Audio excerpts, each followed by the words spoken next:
You are not checked by your performances. You are checked by how you handled failures.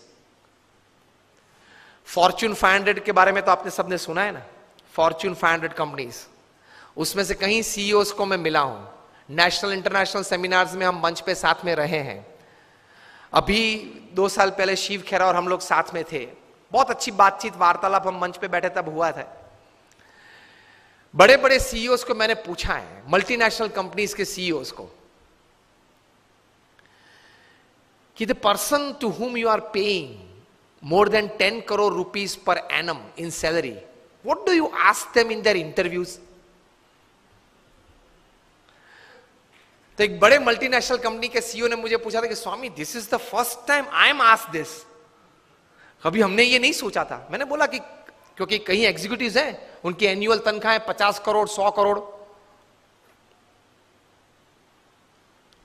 मैं जागृत अवस्था में बोल रहा हूं।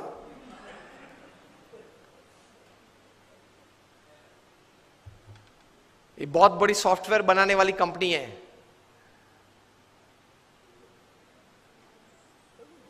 हाँ, इन्फोसिस नहीं, इंडियन कंपनी है, अमेरिकन कंपनी है।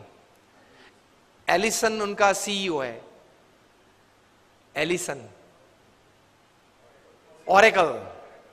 ऑरेकल कंपनी है, आप नेट पे जाके ऑरेकल खोलना, एलिसन नाम डालना और उनकी तनख्वाह आप देखना। पिछले 5 साल की उनकी एवरेज तनख्वाह है $400 million per year. Silence. $400 million, $1 million मतलब 65 करोड़ गिन लो, चलो राउंड फिगर 70 करोड़ गिन लो। $1 million is, that is $10 lakh, is 7 crore rupees. So 400 million is 2800 crore rupees per annum salary. अब देख लेना, मैं नाम देता हूं, Allison, ELLISON, he is the CEO of Oracle। अब नाम देख लेना। अभी परसों ही आपने सुना होगा सुंदर पिचाई का, गूगल के सीईओ, पर डे की सैलरी 3.5 करोड़। परसों ही न्यूज थे, हाँ 2 दिन पहले न्यूज थे। In the print media it is today, electronic media में 2 दिन पहले आ गए थे ब्रेकिंग न्यूज में। लास्ट ईयर फाइनेंशियल ईयर की पूरी सैलरी उनकी 1285 करोड़ थी,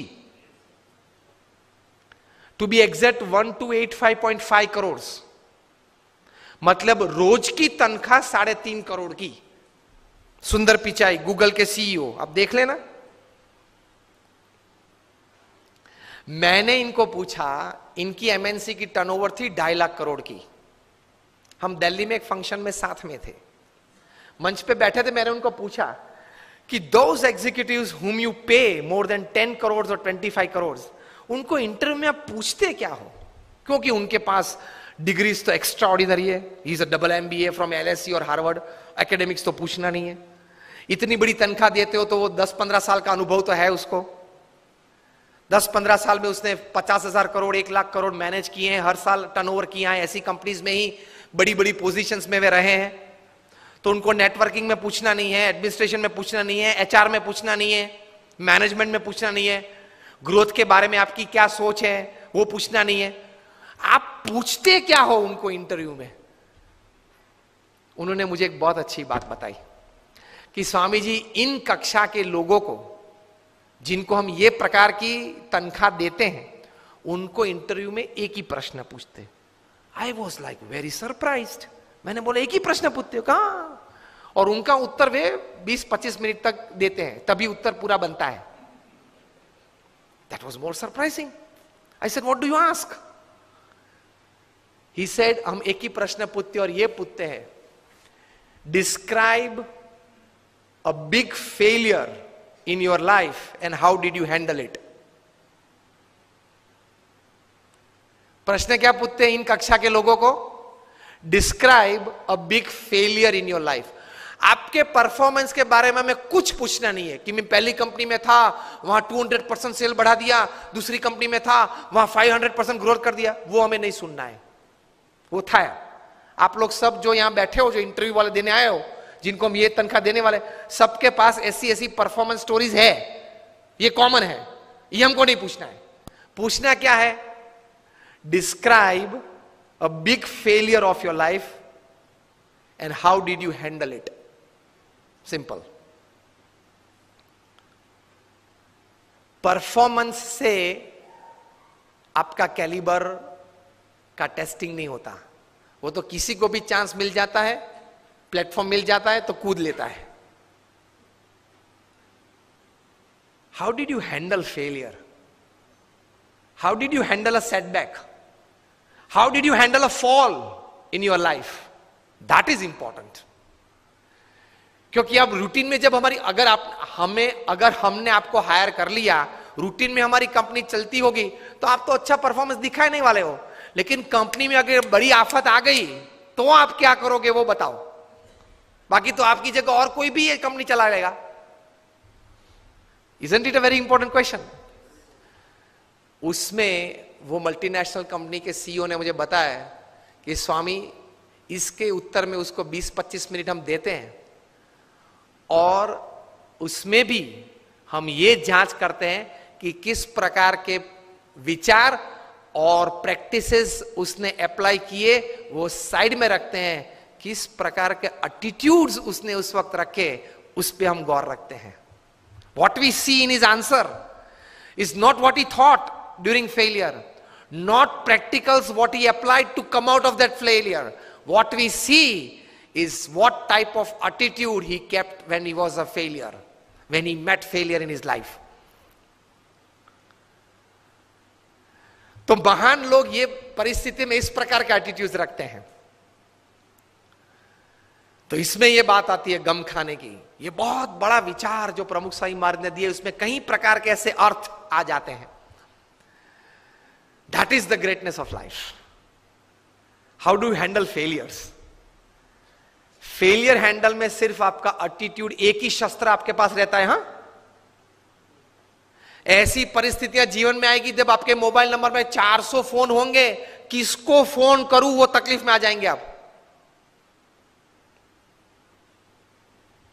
Even if you are the Sahara of thousands of homes, when you are lying बेसहारा in तिहार for 4 years, किसको फोन करूं? उनके मन में भी दिक्कत होगी ना कि अभी 4 साल से 10,000 करोड़ के रुपए के व्यक्ति तिहार में हैं, किसको फोन करते होंगे वो? मोबाइल में तो होंगे 1000 से ज्यादा नंबर। आपके सिटी के, बैंगलोर के किंग ऑफ द स्काईज जब भारत छोड़ना पड़ा, तब भारत का पासपोर्ट नहीं यूज कर पाए, डिप्लोमेटिक पासपोर्ट पे भाग गए ना। अभी वापस लाने की सब प्लानिंग चल रही है, आएंगे शायद, और अगर मुंह खोलेंगे बड़े बड़े तकलीफ में आने वाले हैं। तो फेलियर्स जब आते हैं तब एटीट्यूड्स किस प्रकार का रखते हैं, that is very important in life. Blame game चालू हो जाती है। तो ये व्यक्तिगत जीवन में है। तीसरा एक बात कार्य दृष्टि से, कि कर्म करना हमारा अधिकार है, फल पे हमारा अधिकार नहीं है। If there are 100 things which are in your control that you can affect the end result, there are 1000 factors which are not in your control which can negatively affect the end result. Yes और no? आपने बड़ा अच्छा धंधा चालू कर दिया लेकिन government की पॉलिसी बदल गई तो? आपने स्टैंड का धंधा चालू कर दिया और गवर्नमेंट ने कैप रख दी, क्या करेंगे? रख दी है, और कहीं कैप्स आने वाली है। मतलब there are thousands of factors which are not in your control which can actually affect the end result. इसलिए श्रीमद् भगवत गीता में भगवान श्री कृष्ण ने लिखा है कि you do your job in the best knowledge and the best practices that you have, and result Lord Krishna says I will decide. आपके पूर्व के जो कर्म हैं, आपने जिस भावना से वो कर्म किया है, जिस स्वार्थ से वो कर्म किया है, जिस एक दोनों को धक्का मार के आगे निकल गए हो, वो सब भी गिनती में तो लेना पड़ेगा ना। वो सब वो हिसाब से फाइनल रिजल्ट आता है। अगर ये बात को समझ ले तो आप कभी डिप्रेशन में नहीं आओगे, कभी स्लीपिंग पिल की आपको जरूरत नहीं पड़ेगी।